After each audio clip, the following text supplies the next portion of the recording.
The air was dry and hot on the alien planet of Rex-9. Strange creatures walked past glowing market stalls. They spoke in sharp, clicking sounds. Their skin was blue, their eyes cold. This was not Earth, Earth gone, or lost. No one knew. For sure, in the middle of this alien market, a little girl stood on a broken stone path. Her clothes were dusty, her hands were shaking. She held a small sign made of scrap metal. It said, in rough letters, "Please make an offer for my mom. She cooks Earth food." The girl's name was Laya, and she was only 8 years old. Laya shouted in a loud voice, even though her throat was dry, "Please, someone make an offer. My mom will cook for you."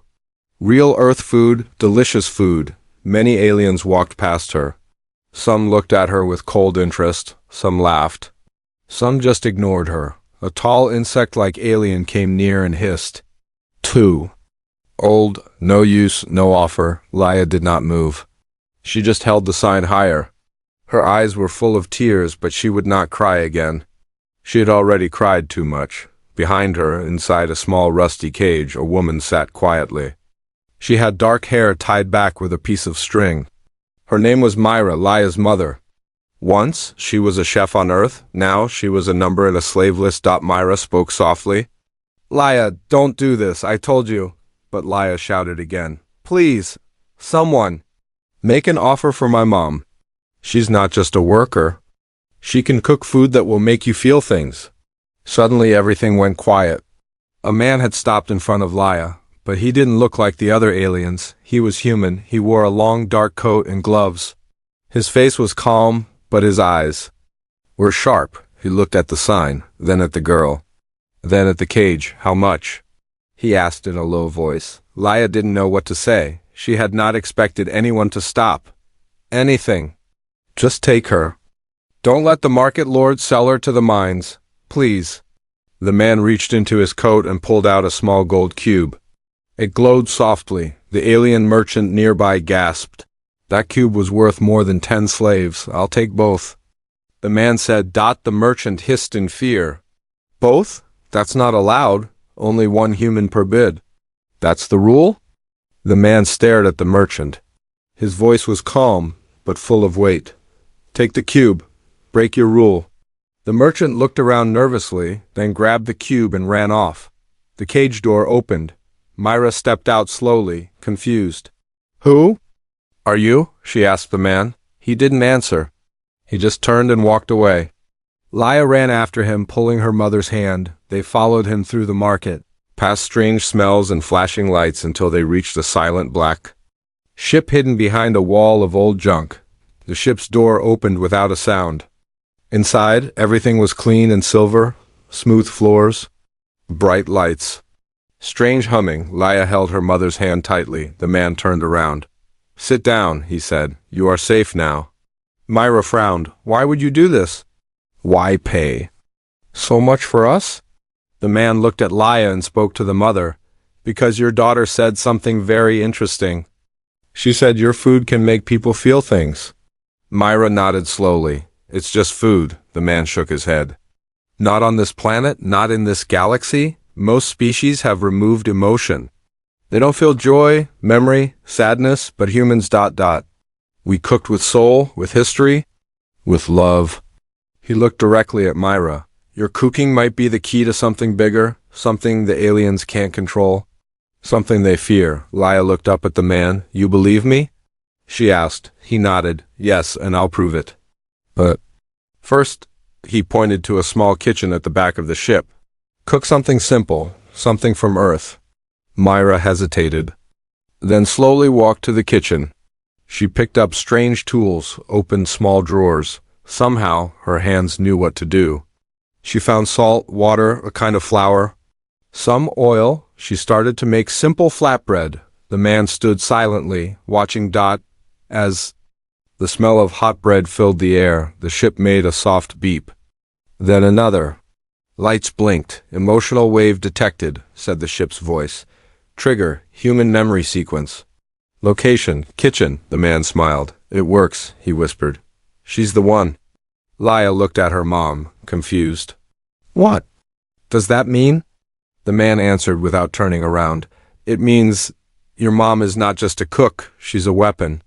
Asterisk, the ship moved quietly through the black sky. Outside the windows, stars floated like cold diamonds. Inside, the air smelled like warm flatbread. Laya sat near the kitchen, holding a small piece of her mother's cooking. She chewed slowly, trying to feel safe. It had been so long since she ate without fear. The man stood near the control panel. His coat hung from a metal hook. He wasn't smiling. He had a face that looked like it forgot how to smile. Myra, Laya's mother, was cleaning the small cooking space. Her hands moved without thinking, as if she had done this 1,000 times. But her mind was racing. Who was this man? What did he want? Finally, Myra spoke. You said my cooking could be dangerous. A weapon. What does that mean? The man turned.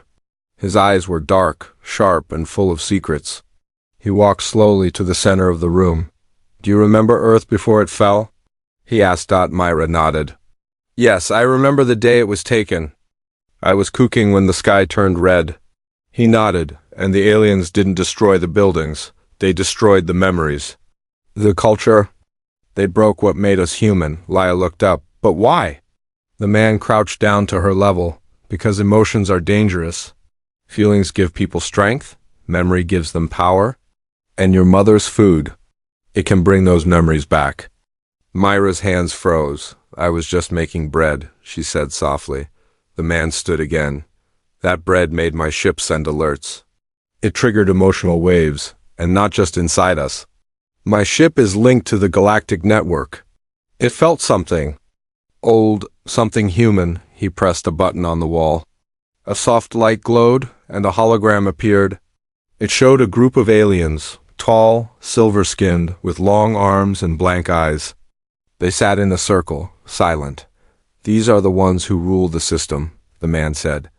They fear what they can't control. Years ago, they found out humans could make machines feel. Through music, through stories, through food. He paused. So they erased all of it? Laya held her mother's arm tightly. You're saying my mom's cooking can fight them? The man nodded. Yes, but not by killing. By waking people up. Myra sat down on a metal bench. Her face looked pale. I'm just a cook, she said. No, the man replied. You're the last human chef who still remembers how to cook from memory, not machines. That's why I came looking. She stared at him. You were looking for me? He walked to a drawer and pulled out a small folded paper. He handed it to her. Myra opened it carefully. It was a faded photo, her Laya, and her husband standing outside their restaurant on Earth. The sign above said, Myra's Taste of Home. Tears filled her eyes. How do you have this? The man's voice was soft now. Your husband gave it to me. He died saving a group of humans from the slave ships. Before he died, he told me one thing. Find Myra. She will feed the stars. Myra covered her mouth. Her body shook. Laya whispered, Daddy? The man nodded slowly. He was a good man. There was silence for a moment. Only the soft hum of the ship could be heard. Then the man continued. I'm part of a group. We call ourselves the Rememberers. We hide in the shadows. We collect pieces of Earth, stories, songs, tastes. We believe humans can rise again. But we need something to make the galaxy feel again, and we believe food is the key. Myra stood up. Her voice was stronger now. What do you want me to do? The man looked at her, eyes filled with purpose. There is a gathering in 3 days. A feast for the alien High Council. You will cook for them. 1 dish, 1 chance. And what will that do? She asked. He smiled, just a little. If they taste true Earth food, it might break their control. Their machines will feel. Their slaves will remember. Their minds will open. But what if it doesn't work? She asked. He turned to her. Serious again. Then they'll kill you. And me, and maybe every human they can find? Silence again. Laya looked scared. Myra looked unsure. Then she nodded. I will do it. The man stepped forward and held out his hand. Myra shook it. Good, he said. Then let's start preparing. This isn't just food. This is a mission. He turned to Laya and smiled softly for the first time. And you, little one? You saved your mother? You started something big today?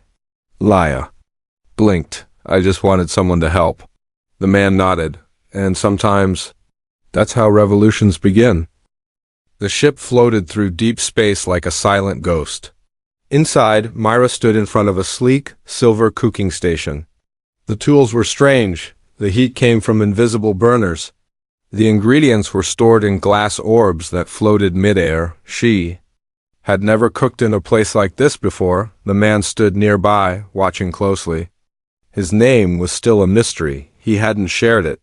Myra started calling him Commander in her mind. Laya sat at the corner, hugging a pillow. Her eyes were wide and tired, but she didn't want to sleep. She wanted to watch her mother do something beautiful, something powerful. Start when you're ready. The commander said. Myra nodded, though her hands were shaking. She looked through the floating glass orbs. Some held red root vegetables, others had yellow grains that looked like cracked corn. One orb held a small block of something white and cold, maybe butter. She picked it. Her fingers were quick. Trained from years in her old earth kitchen, she closed her eyes for a moment and whispered, "Smells are memories. Let's bring one back," she began. The ship dimmed its lights as she worked. A soft hum came from the ceiling, a scan mode. The commander had set the ship to record everything. Temperature changes, scent particles, energy waves. Myra boiled some grains, smashed the roots, added salt and the white butter.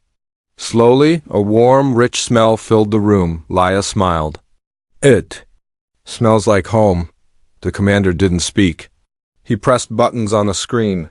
Colored lines moved up and down, tracking the air. Suddenly, the ship's voice spoke. Emotional resonance detected. Memory pulse spreading, intensity rising. The commander leaned forward. "Good, keep going," he said. Myra took the mashed roots and formed small patties. She fried them gently, flipping them just like she used to at her restaurant on Earth. The sound of crackling oil was soft and calming. The ship beeped again, wave expanding. Nearby eye nodes reacting, alert, local network affected. Myra placed 3 patties on a plate. She added a touch of spice from a green herb that looked almost like parsley. Then she stepped back. "It's done," she said. The commander walked over. He looked at the food, then slowly picked up a fork. He took a bite. He chewed slowly. His eyes didn't change, but something in his face softened. He looked older, or maybe more human. Laya spoke gently. "Do you remember something?" The commander put the fork down. "Yes," he said quietly. "I remember my mother's hands. I was 5. She was wearing a blue apron. She made food? Just like this. I didn't even know I had that memory until now."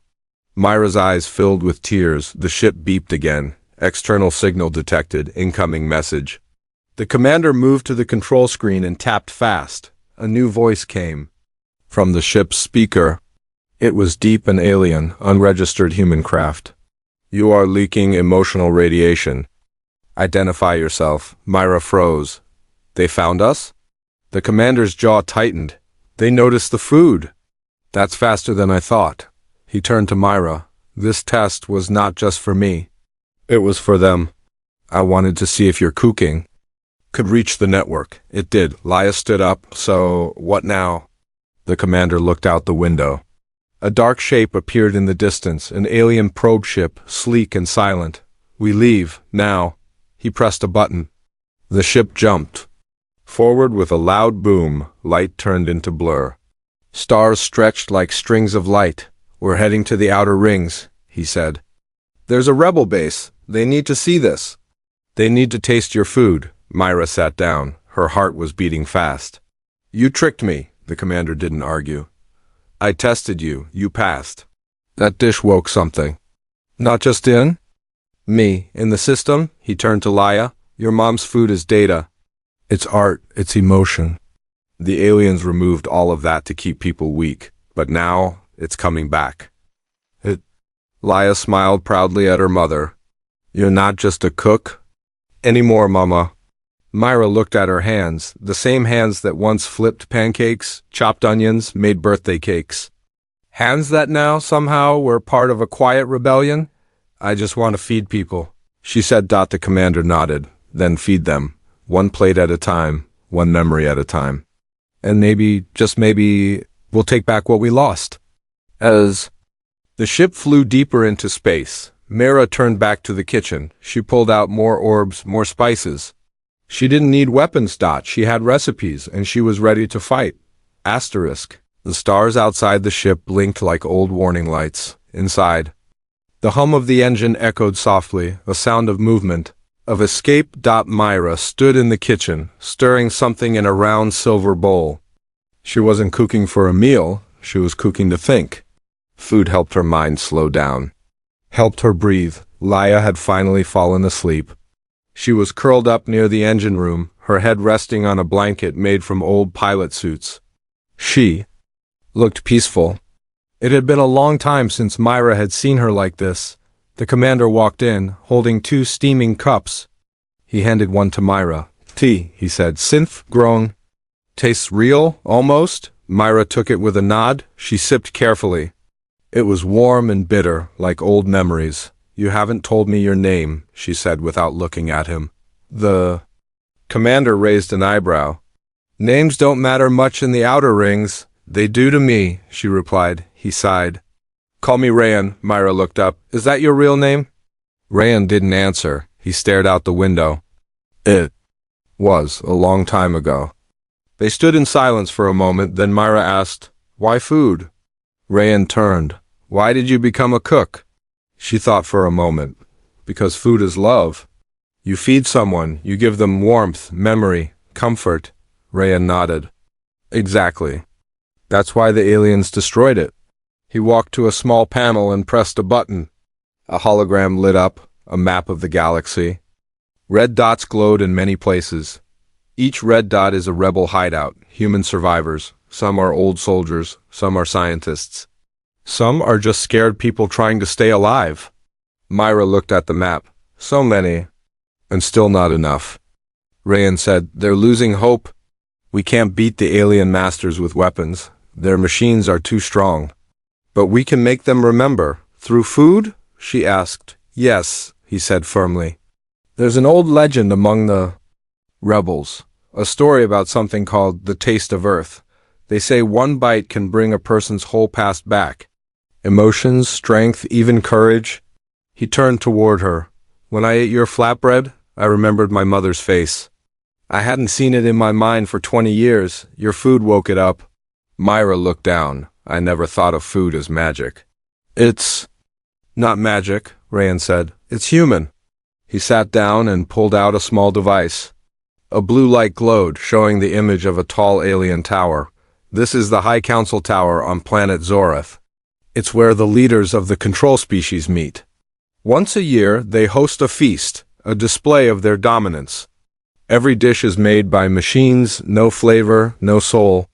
He zoomed into the hologram. This year, we got lucky. One of our agents slipped in and replaced a machine chef with a real human worker. Now we have an opening. Myra's eyes widened. You want me to cook at their feast? Yes, Rayan said. One dish, that's all. One taste that breaks through their silence. And if it fails? She asked. Then we disappear forever, he said simply. But if it works, the emotional signal could spread through their entire network, wake up the minds they've silenced. Start a wave. Myra rubbed her hands. I haven't cooked in front of aliens before. They won't expect anything from you, Rayan said. They think humans are weak, boring, easy to control. He smiled slightly. Let them believe that. It will make your dish hit harder. She looked at him. What do I cook? That's up to you, he said. It has to be real. From your past, from your soul, something only a human could make. Myra closed her eyes. She thought of her old kitchen, of warm soup on rainy nights, of birthday cakes, of the first meal she made for her husband. I know what to make, she whispered. A dish my mother taught me. Simple, soft, and filled with memory. Rayan nodded. Then we start training. You'll only have one shot. Suddenly the ship's alarm beeped. Incoming transmission. Code, red spiral, Rebel Base 3 requesting contact. Rayan tapped the panel. A face appeared, an old woman, with silver hair and a scar across her eye. Rayan, she said quickly, we heard your signal. The emotional wave reached us. Is it true? Do you have her? Rayan stepped aside so Myra could be seen. The woman's eyes widened. You're the chef. Myra nodded slowly. I'm the cook. The woman smiled for the first time. Then, maybe, just maybe, we have a chance. The screen blinked off. Rayan turned to Myra. Get some rest, he said. Tomorrow we train. In 3 days, you feed the enemy. Myra walked to her bunk, her hands still smelling faintly of spice. She didn't feel like a warrior, but in a world without hope, maybe a cook was exactly what humanity needed. The sky over Zorth was the color of metal. Cold clouds floated above giant towers shaped like claws. The wind didn't whistle. It buzzed like electricity in the air. Inside the tallest tower, the High Council was preparing for the yearly feast. Alien servants moved like machines. Their long arms placed silver plates on a long glass table. Each plate was exactly 1 finger width apart. The floor was clean enough to reflect their glowing blue eyes. This was no dinner. This was power. At the edge of the tower, hidden behind thick walls and security doors, Myra waited. She wore a gray cooking robe. Her hair was tied back. Her heart beat loud in her chest. Beside her stood Rayan, calm but alert. His voice was low. This is it. You're inside. You'll have exactly 7 minutes to cook and serve. You must be perfect. Myra nodded. What if they don't eat it? They will, Rayan said. They're proud. They never refuse a new dish, especially one from a lower species. Myra looked at the ingredients laid out before her. They had been smuggled in from hidden farms, real earth-grown herbs, soft flour, ground spices. She had chosen to make a dish called memory stew. It was warm, soft, and comforting. It was the meal her mother made when someone died. Or when someone came home. She took a breath and stepped into the kitchen area. From a high glass wall, the alien leaders could see her. They didn't speak. They only watched, cold and curious. A voice echoed through the hall. Dish 47, human class. Origin, Earth ruins, one-time performance, begin. The clock started. Myra lit the heat plate and began. She moved fast, but her hands were steady. She boiled water, added herbs, stirred flour into thick paste. Then came the spices, not too strong, just enough to reach the nose. Up above, the aliens leaned forward. They didn't understand what they smelled. It wasn't fuel. It wasn't metal. It wasn't from their world. It was something old, one alien whispered. This scent, it is not program generated. Another said, it triggers unknown patterns. Rayan watched from the shadows. He tapped a device in his pocket. A hidden scanner in the table began to measure brain activity. The dish was ready. Myra placed it on a round white plate. No decoration, no tricks, just warmth. She stepped forward and placed it in front of the central leader, a tall alien with no mouth. Only 6 thin eyes. The leader looked down, then slowly lifted a spoon. The hall went silent. The spoon touched the stew. The leader tasted it and everything stopped. 1 second passed, 2, 3, then one of the leader's 6 eyes began to blink rapidly. Its long fingers gripped the table. Memory spike detected, said a nearby AI assistant. Another alien took a bite. Its hand trembled. It made a sound, not words, but something close to a sigh. One alien stood up, knocking over a cup. Its voice shook. Why, do I feel rain? Rayan smiled in the shadows. It was working. The emotional wave was spreading. The AI systems in the room began to buzz with warning signals. One screen flashed red. Unstable input. Emotional interference.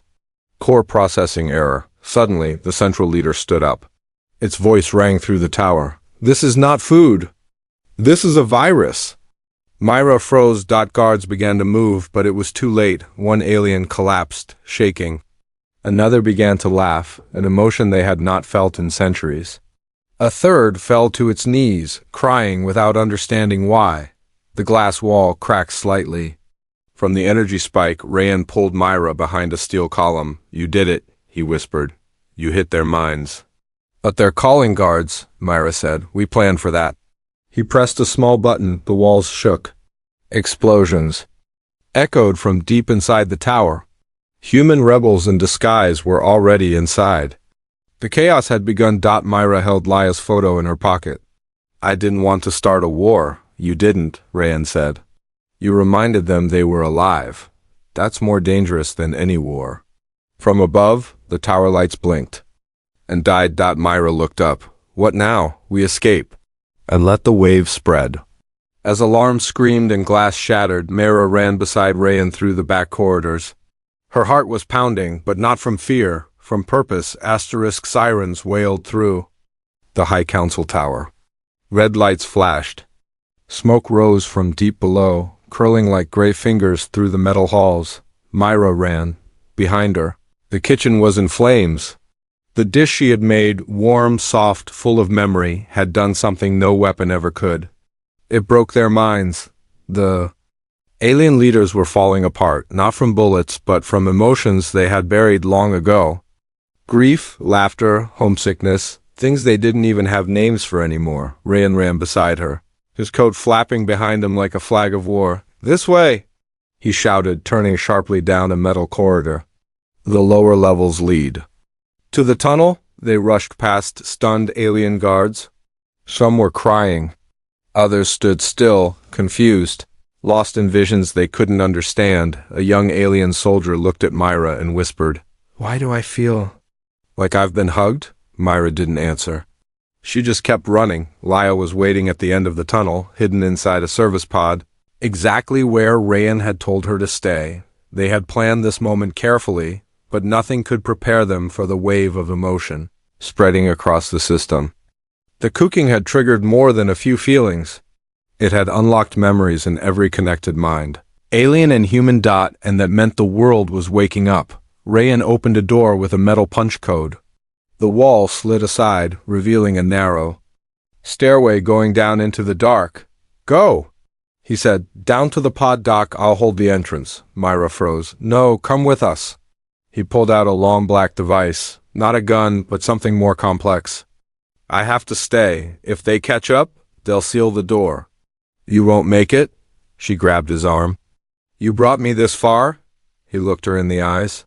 Now take it the rest of the way. Feed the world. Remind them who they are. Myra hesitated, then nodded. Her voice was steady. You'll find us again. I will, he said. Go. Myra rushed down the stairs. Rayan turned and faced the hallway. The smoke was thicker now. He could hear boots, metal steps, and the sharp screech of machines trying to reboot control. He smiled slightly and said, Too late. Down below, Myra. Reached the docking bay. The lights flickered. Old escape pods lined the walls like silver eggs. Laya ran out from behind a crate. Mama! Myra hugged her tightly. We have to go now. Laya looked up. Where's Rayan? He's buying U.S. time. Myra helped her into the pod. She started the engine. The system blinked green, ready. But just before closing the door, something strange happened. The large screen on the wall, used for emergency alerts, flickered and changed. It showed a human face. An old man with kind eyes and a soft voice. He was crying. I remember Earth, he said. I was a boy. I had a dog named Charlie. My mother baked bread every Sunday. The smell, I never thought I'd smell it again. Another face appeared, a woman, alien but crying too. I saw colors in that dish, colors from dreams, then another. And another, dozens of screens. Dozens of voices. I remember love. I remember laughter. I remember being human. Myra stepped back, her eyes wide. The signal was spreading across the galaxy, like ripples in still water. Not just in this tower. Everywhere. Rebel bases, slave colonies, abandoned outposts, even distant human ships. The message was clear. We are still alive, Laya whispered. Mama, you did this. Myra couldn't speak. The pod lights blinked again. Time was running out. Suddenly, the wall behind them cracked open. A guard burst in, alien, tall, angry. He pointed a long weapon at them. Stop! Laya screamed, but before the guard could fire, a figure dropped from the ceiling, fast and silent. Ryan. He tackled the guard with force, smashing the weapon from his hands. The two fell hard, rolling on the floor. Rayan shouted, Go! I'll follow. Myra slammed the pod door shut and hit launch. The pod shot out into the sky, flying through smoke and sparks from the small window. Laia and Myra looked back at the tower. It was glowing now, not from fire, but from thousands of lights turning on. A signal was rising, a feeling was waking. Hope. Later, as the pod floated into space toward the nearest rebel ship, Myra held Laia's hand tightly. Will the others feel it too? Laia asked. Myra nodded. Yes, they already are. Behind them, the stars began to change, and somewhere in the galaxy others would begin to remember.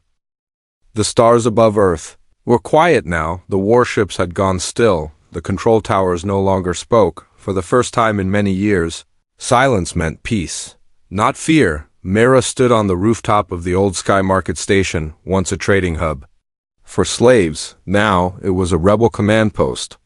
The alien banners were gone. Human flags flew in their place, made from old cloth, stitched with shaking hands. But proud, below, in the open square, thousands of people, humans, hybrids, and even some aliens, waited. Some stood, some sat, some just stared at the old kitchen station set in the middle of the platform. That kitchen was Myra's battlefield now. Rayan stood next to her, a bandage across his shoulder from the escape. He looked at her with tired but proud eyes. This is the signal broadcast platform, he said. When you cook here, it will stream across the network. Every screen, every ship, every station. They'll all watch and they'll all feel.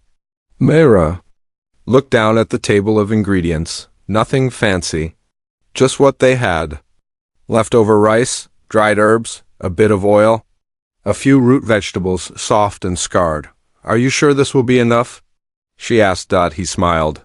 They don't want perfect, they want real.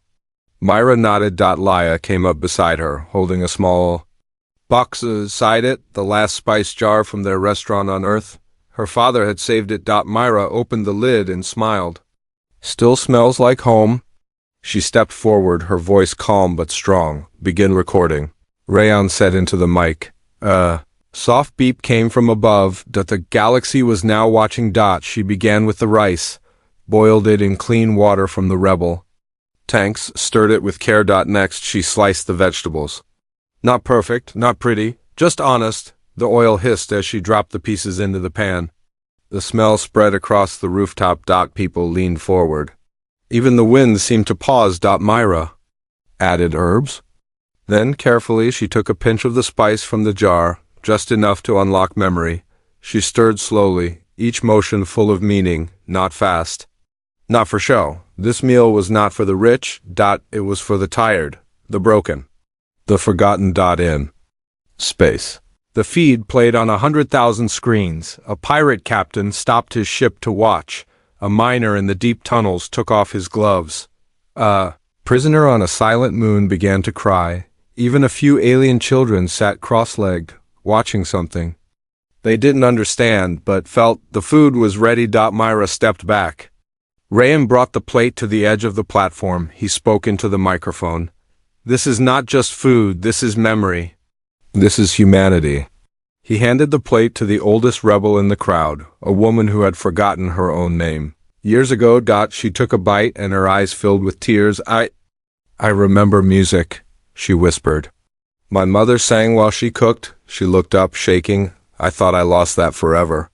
Someone else shouted, I remember snow. Another cried, I remember love. More people came forward.